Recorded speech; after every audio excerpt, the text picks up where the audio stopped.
শোনো না, বলো। বলছি কি অনেকদিন তো হলো আমি তো কোনো চুড়িদারই বানাচ্ছি না, তাই ভাবছি কি এই পিস দুটো রয়েছে এই পিস দুটো বানাবো।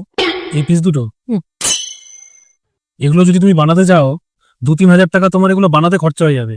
এগুলো তো অত দামও না।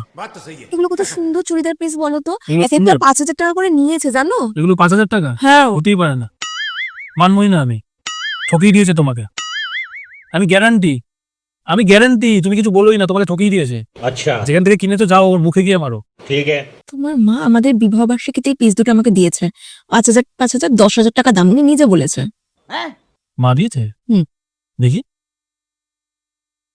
না, মা সাধারণত খারাপ জিনিস দেয় না।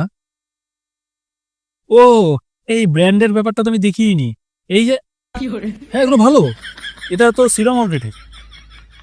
ও বাবা, কাপড় দুর্দান্ত, কাপড় দারুণ কাপড়। এইসব আমি গ্যারান্টি তুমি এরকম কাপড়ের জিনিস এর আগে পরোইনি, এইবারই ফার্স্ট টাইম তোমার। ধরো, ভালো মতন রাখো, দোকানে গিয়ে বলবে ভালো মতন যাতে বানিয়ে দেয়, ধরে সুন্দর করে যাতে বানায়, হাতে ধরে উল্টো পাল্টা যাতে না বানায়। দেখি দেখি ডিজাইনটা, দারুণ ডিজাইন দিয়েছে মা। এরকম এক্ষুনি বানাতে দাও, আমি বলবো।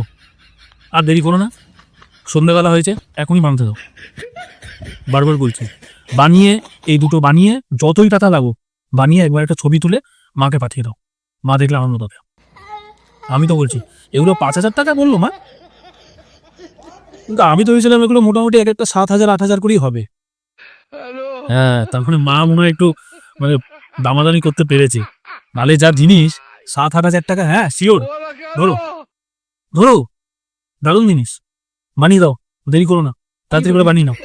সামনে আবার ইয়ে আসছে, ওই নববর্ষ আসবে, তখন ভালো লাগবে তোমাকে পড়লে, বানিয়ে নাও।